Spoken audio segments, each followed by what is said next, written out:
Joining us right now is Harvard Law professor and author of the new book, Electile Dysfunction, a guide for unaroused voters. Alan Dershowitz here to tell us what's up. Good to see you. Thank you so much for joining us. Nice to see you. What do you think? Bill Clinton on the stump for Hillary. Well, you know, how's he doing? I think that in America, tragically, we have a double standard that applies to women, and that Hillary Clinton, is being blamed for her husband's, look at the headline in today's New York Post, bimbo eruptions, all of that. If Bill Clinton were running today, I think he'd win overwhelmingly. But because she's running, all of his sins are attributable to her, and then on top of that, her missteps. And, you know, in my book, I have a whole chapter on populism, because that's what this election's about. All over the world, we're seeing the growth of populism. Yeah, look at Brexit. Extremists, Brexit, and we're seeing Sanders. And you can't be a populist candidate if you're a woman. It's for men only. I'll give you an example. A guy named Edwin Edwards ran for governor of Louisiana against the head of the Ku Klux Klan. And he said, the only thing I have in common with the head of the Ku Klux Klan is we're both wizards under the sheets. Now, can you imagine a woman boasting about her sexual exploits? That's what populist candidates do. Yeah, but you're missing the specific story around Hillary Clinton. I mean, Hillary was granted a 2-week extension to answer questions about her personal email server in a Judicial Watch lawsuit. Despite the ongoing case, the former president dismissed the email investigation as a closed case, but people are still focused on this. Listen to what Bill Clinton said. I want to get your reaction, Alan. Now we know, after all the hullabaloo over this email deal,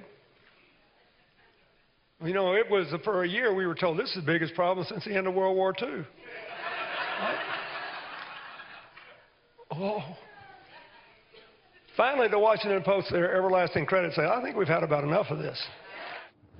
So, I mean, the Clinton campaign brushing off this email investigation, hullabaloo, or whatever he just said. The truth is the emails are indicating that there was some pay-to-play going on at the Clinton Foundation, that she was, in fact, you know, giving access to those who donated to the foundation. Is that not resonating, you're saying? No, that does resonate, and it plays into a general narrative about the Clintons. Look, pay for play is a terrible thing. It's pervasive all through American politics, and Hillary Clinton wants to overrule Citizens United and end pay for play, and I think she would probably move closer in that direction than her opponent. But this is a more general problem in America. I think it's fair to look at the emails and to hold that against Hillary Clinton. I think that's fair. I think it's fair to look at the tax returns and failure to disclose and hold that against Trump. I think both candidates have to be much more transparent. Look, an athlete who is trying to get a job with the NBA or the NFL has to subject himself or herself to major medical and forensic examinations. Don't we expect as much from presidents? Yeah. Alan, if I could ask a question here about President Obama, you know, because to me, watching former President Clinton up speaking for Hillary, it seems like he's aged a lot, he's lost a lot of his charisma. But when you see President Obama out, you know, he's a great campaigner. I agree. He's phenomenal. But is he helping Hillary Clinton's cause, or is he hurting it? And shouldn't he be focusing on his full-time job? Well, it's interesting, because when you have somebody as charismatic as President Obama, and he gets out there for her, some people say, oh my God, I wish Hillary Clinton were as charismatic and as good. And, you know, Bill Clinton, it's always a double-edged sword when he is the surrogate for her. He has some negatives. The negatives rub off on her. But look, I've known Hillary Clinton now for many, many years, and she is so experienced, so smart. I'm always amazed why people have such negatives about her. I know her well. I just don't have those views, and many of her friends who know her well don't understand why she doesn't project in public what she projects in private. Alan, isn't it true that part of the genesis for your book is this whole negativity?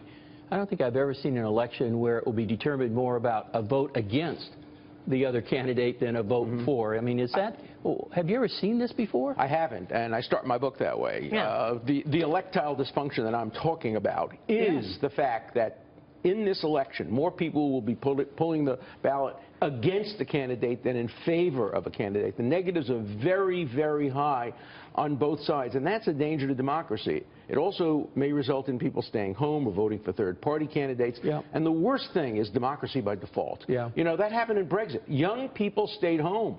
And then they were shocked the next day when Brexit succeeded. If they had voted in the same numbers as older people, Brexit probably would have been defeated. Well, actually, when you look at the enthusiasm on the Democratic side and on the Republican side, there seems to be a lot more enthusiasm on the Republican side. Absolutely so maybe right. that's what you're talking about in the no arousal. There's no question about that. That is, populist candidates engender enthusiasm, but they're very dangerous. Populism can result in the election of extremes. We're seeing extremes now all over the world, all over Eastern Europe. The right is rising in England. The left is taking over the British Labour Party, the extreme left. And that's why I think we need a centrist, stable, predictable, experienced president in the White House to offset what is going on in the rest of the world in terms of instability. Do you know any? I do, and she's running for president, and you know, I hope she'll win, although I understand she has been an imperfect candidate in many ways. So one of the things that I'm seeing with voters is this idea of people looking down at populism, this idea of looking at Trump supporters with disdain, and the average American. It is really backfiring. It's not galvanizing people to say, I want to support somebody else. It's actually saying, you know what, I knew that you didn't like me. I knew you're an elitist and you're not out to fight for me. It was a terrible mistake. I don't think that has to do with gender. What is that about? No, I agree with you. I think it was a terrible mistake. Look, Romney made a similar mistake when he talked about 48% or whatever. But what was the mistake? The deplorable comment you're saying was the big mistake? What are you referring to? 50%, Okay. the deplorable comment. You don't generalize. There are very decent people who are going to be voting for Donald Trump. Yeah. I won't be among them. But I'm not going to demean the people. I have friends who are going to vote for Trump or against Clinton, and we have to respond to their needs on the merits instead of calling them names. That was a very bad mistake. You never, ever say anything negative about whole bunches of people. Look, it was Trump's mistake. He said it about Mexicans. He said it about Muslims. She was winning the high ground, and then she fell into the same trap. Right. She apologized. He didn't. But I think it's going to hurt her. What do you make about former President Bill Clinton? I mean, apparently no longer the closer, right? I mean, do you think he can still be the strong surrogate? There's an article in Politico that says he's no longer the closer. You know, he used to be the guy who just, you know, rallied everybody, and it doesn't feel like that same impact is happening. So can he still be the strong surrogate that he was for Hillary? I think it's a two-edged sword when he's a surrogate for Hillary. I think she has to win this election by herself. She can hope that people like President Obama will support her.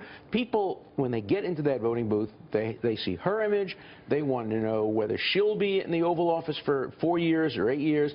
They want to know who she's going to appoint to the Supreme Court. That's a really important issue. The next president, if they serve 8 years, gets to reshape the entire Supreme Court, which means a woman's right to choose, gay marriage, money in elections, separation of church and state, criminal justice, a whole range of issues. And Trump has said he wants 9 Scalias. Look, I like Scalia.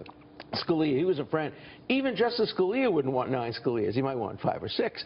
But the idea of 9 Scalias on the Supreme Court should be enough to frighten a lot of people. All right, we will leave it there. Alan Dershowitz, the book, Electile Dysfunction. Good to have you on the It's an e-book, by the way. And it's an e-book. Get it on Kindle. Okay. Right? Thank you. Go do that. Thanks so much, Alan.